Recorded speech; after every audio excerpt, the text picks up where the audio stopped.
En este video vamos a hablar acerca de la doctrina de la Trinidad.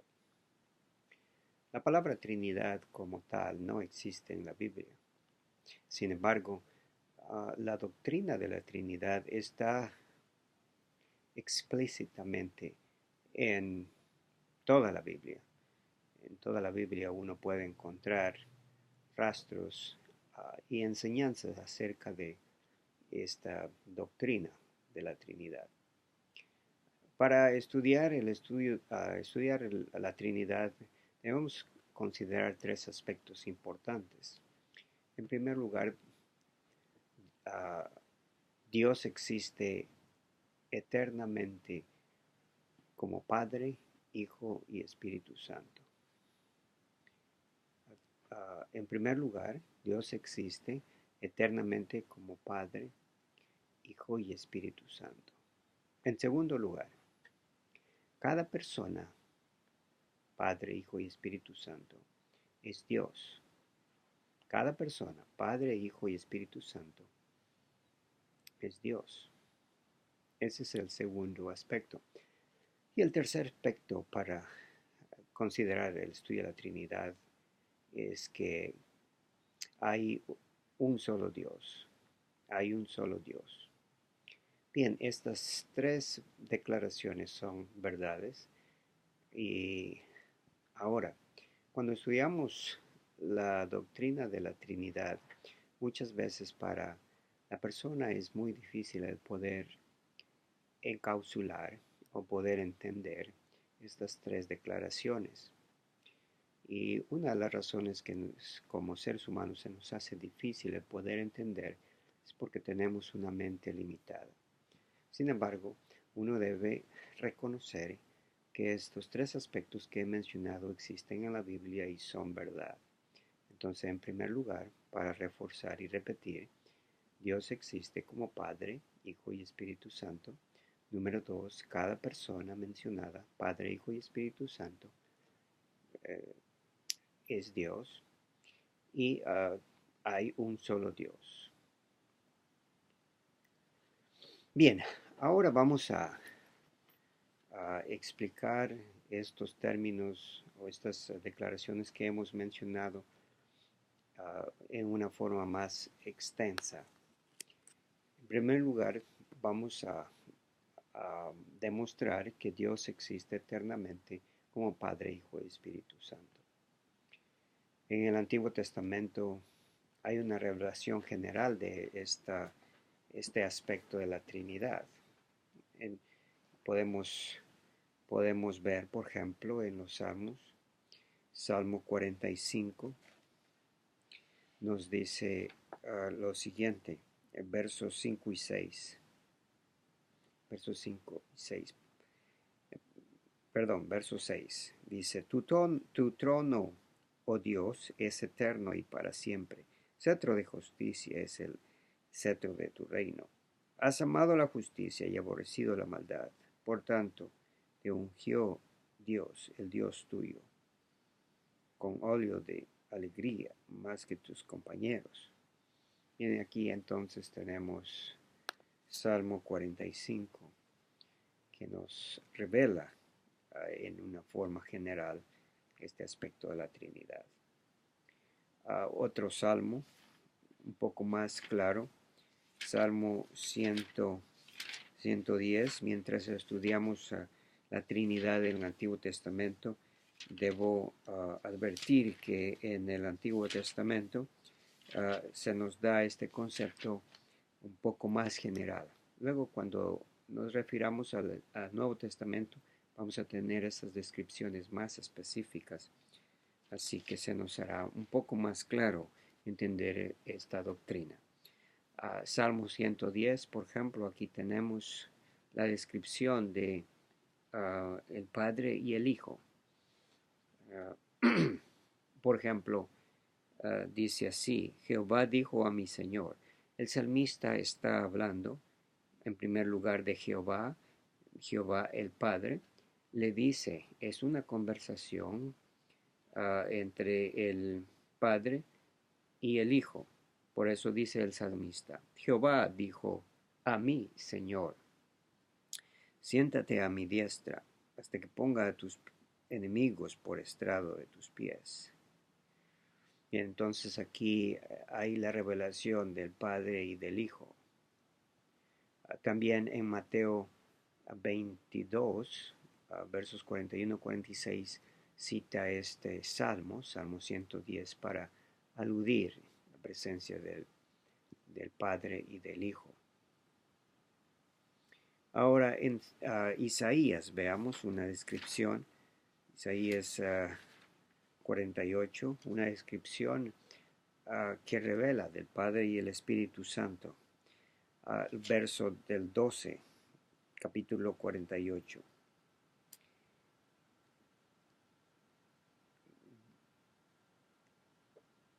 Isaías 48, verso 12 dice: Mi amo fundó también la tierra, y mi mano derecha midió los hilos con el palmo. Al llamarlos yo, compartieron juntamente. Juntaos todos vosotros y oíd. ¿Quién hay entre ellos que anuncie estas cosas? Aquel quien Jehová amó, ejecutará su voluntad en Babilonia, y su brazo estará sobre los caldeos. Yo hablé, y le llamé, y le traje, por tanto será prosperado su camino. Acercaos a mí, oíd esto. Desde el principio hablé en secreto, desde eso se hizo.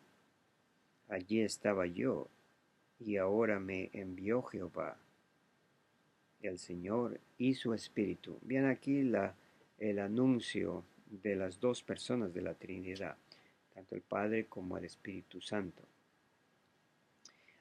Como mencioné, en el Antiguo Testamento hay una descripción de las tres personas de la Trinidad en varios versículos diferentes. Uno puede encontrar en una forma general descrita a las tres personas. Sin embargo, en el Nuevo Testamento podemos encontrar con más claridad las tres personas mencionadas. En algunos versículos aún las tres personas. Bien, hablando de esto, entonces podemos ver la Trinidad en Mateo, el libro de Mateo, capítulo 28. Ahí en el último capítulo, hablando de la Gran Comisión, ahí tenemos la descripción, los últimos capítulos, los últimos versículos del libro de Mateo, hablando de la Gran Comisión. Mateo dice lo siguiente: y Jesucristo se acercó, ahí está la descripción de el Hijo. Toda potestad me es dada en los cielos y en la tierra, por lo tanto, id y haced discípulos a todas las naciones, bautizándoles en el nombre del Padre. Ahí está el Padre, la primera persona de la Trinidad, y luego y el Hijo y del Espíritu Santo. Bien, aquí en este versículo tenemos las tres personas de la Trinidad mencionadas. También en Mateo, el capítulo 3, tenemos una conversación divina, versos 16 y 17. Esta conversación en el bautismo de nuestro Señor Jesucristo. Y dice así: y Jesús, después de que fue bautizado, subió luego del agua, y aquí del cielo los cielos fueron abiertos, y vio el Espíritu de Dios que descendía sobre una paloma. Bien, aquí tenemos al Espíritu Santo, a Jesucristo, y ahora en el verso 17 tenemos aquí al Padre. Dice: y hubo una gran voz del cielo que decía: este es mi Hijo amado, en quien tengo complacencia.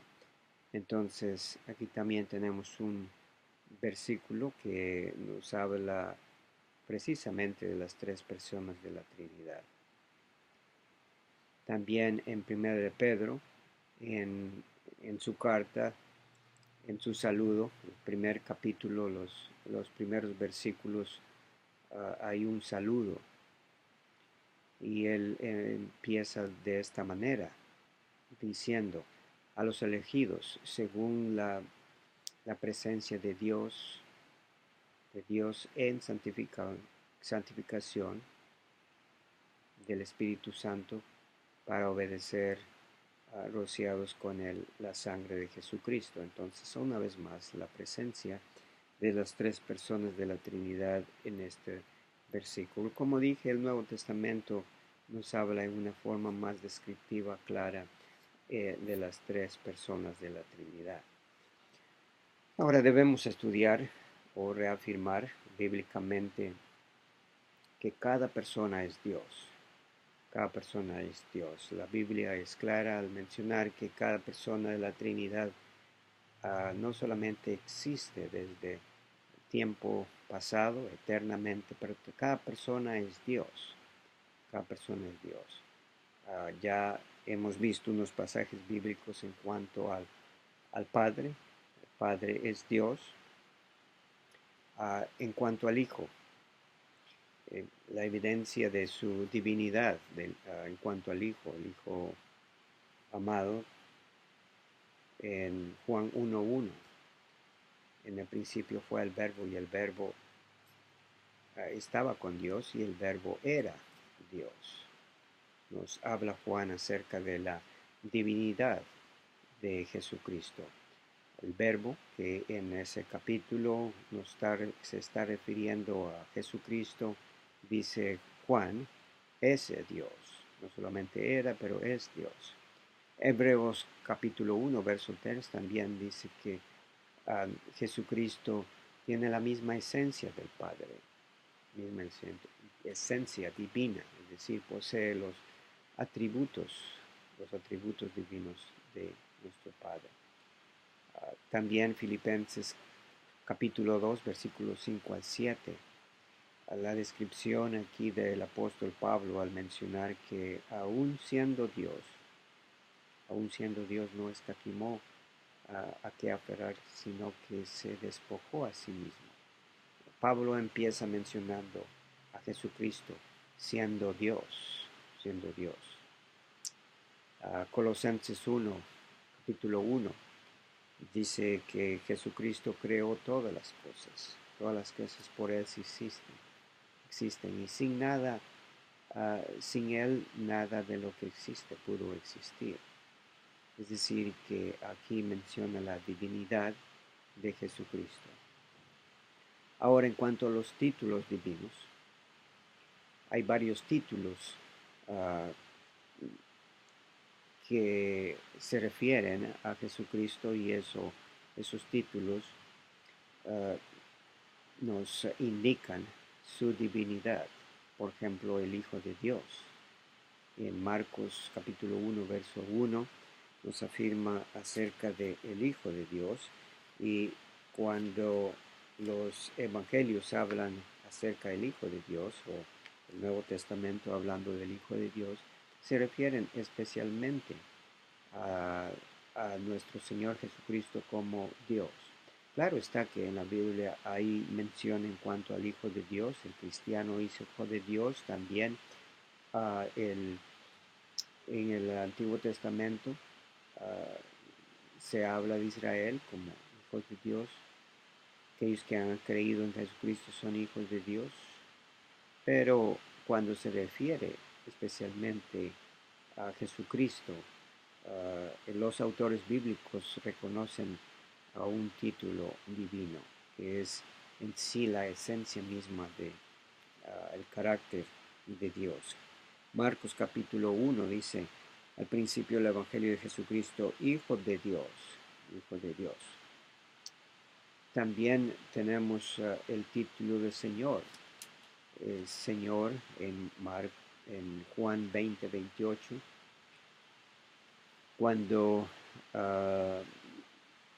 Jesucristo resucitó de entre los muertos después de haber pasado en la tumba 3 días. Él resucitó y se apareció a los discípulos, y uno de ellos Tomás no quería creer. Y cuando Jesucristo se acercó, le dijo, tú que eres incrédulo, venga, acércate y toca mis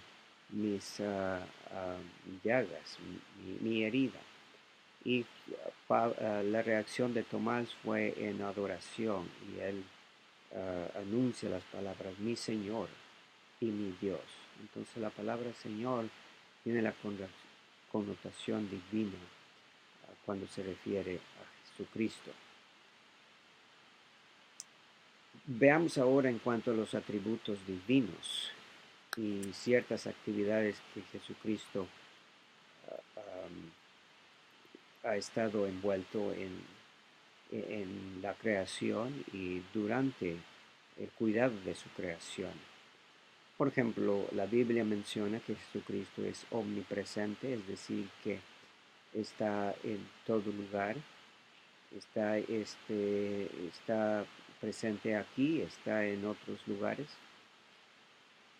Y eso es un atributo divino. Mateo 28, 20, he aquí estoy con vosotros todos los días hasta el fin del mundo. Jesucristo prometió estar con el cristiano todos los días. Entonces, vemos aquí la omnipresencia de Jesucristo. También vemos que Jesucristo es eterno. Ya leímos Juan 1:1. En el principio era el verbo y el verbo era con Dios y el verbo era Dios. Él existió en su eternidad. Juan dice, igual Juan 8:58, hablando de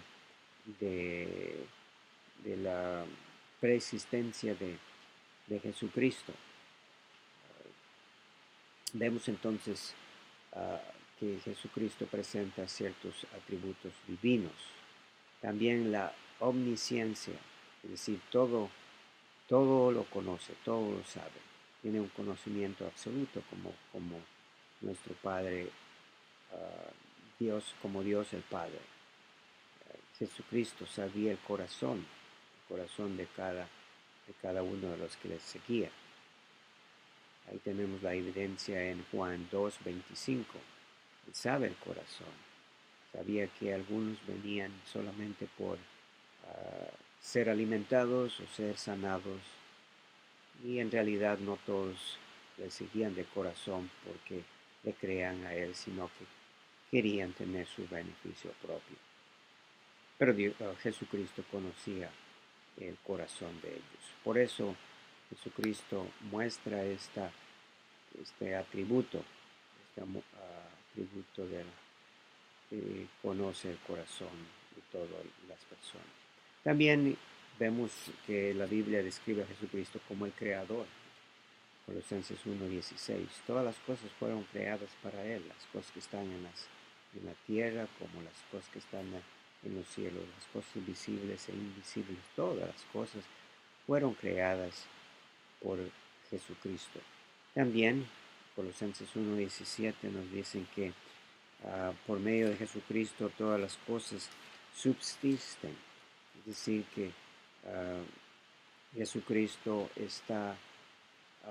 no solamente fue el creador, pero también el que sustenta. A través de él, el universo y todo lo que existe está subsistiendo por la persona de Jesucristo.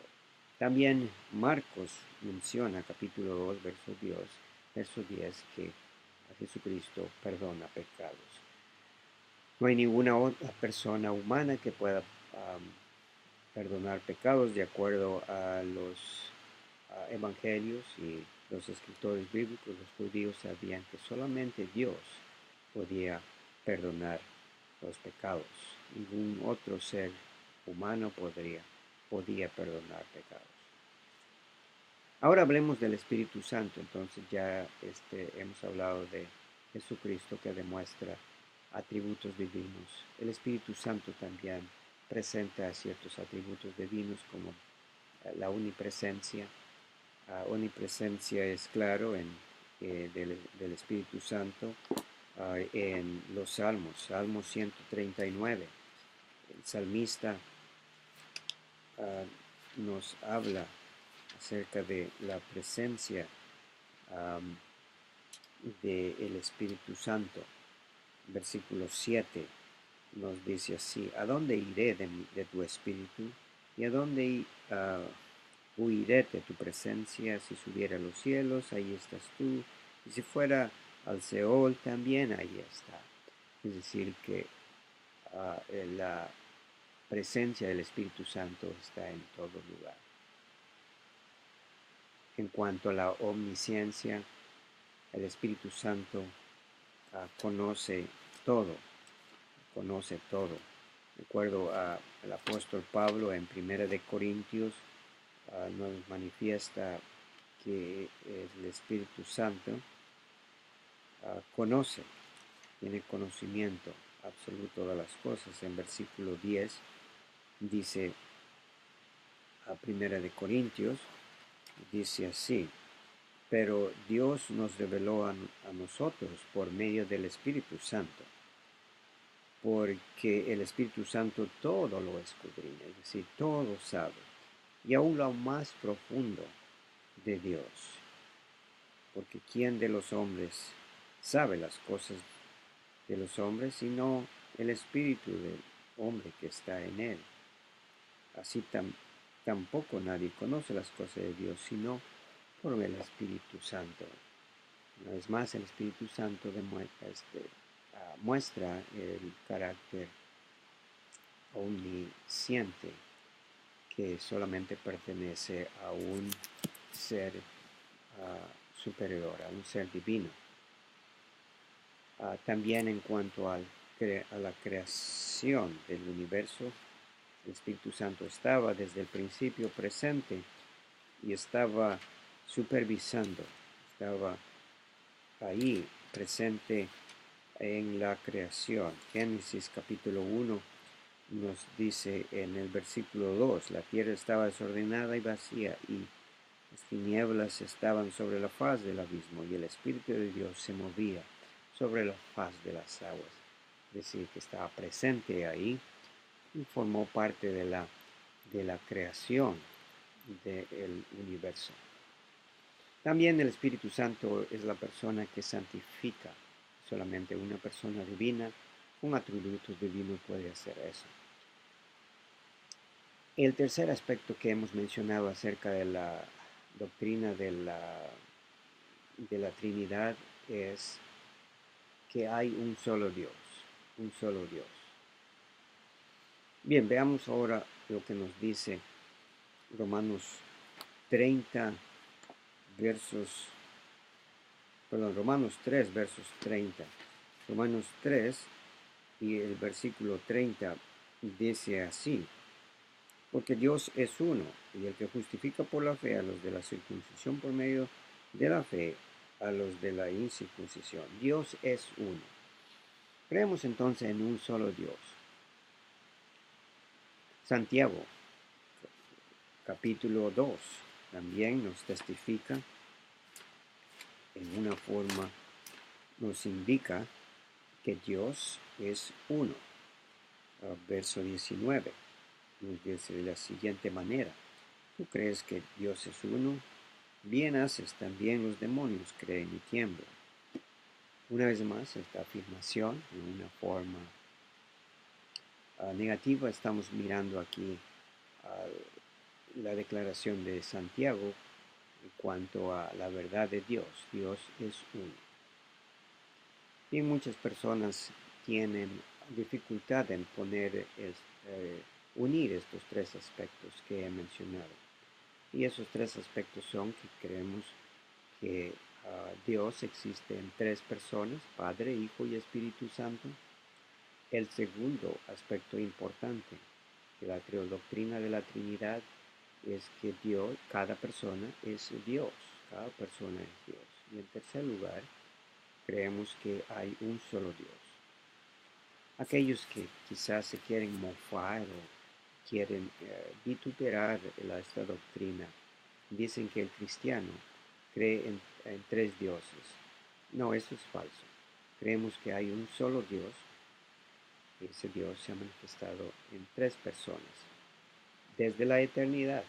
No creemos que Dios se ha manifestado en diferentes etapas, como Padre, Hijo y Espíritu Santo. No creemos en esa doctrina, también eso es una herejía.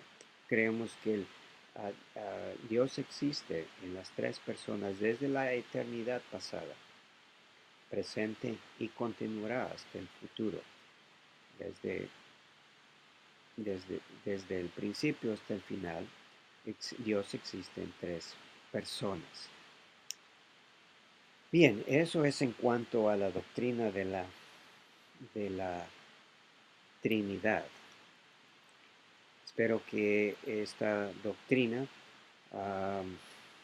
usted la pueda dominar y pueda defender. Hoy en día hay muchas doctrinas falsas que quieren arruinar o que quieren desprestigiar la doctrina de Trinidad. Es muy importante que usted aprenda estos versículos y tenga en mente, tenga presente para que usted pueda refutar a otros que quieran minimizar esta doctrina de la Trinidad.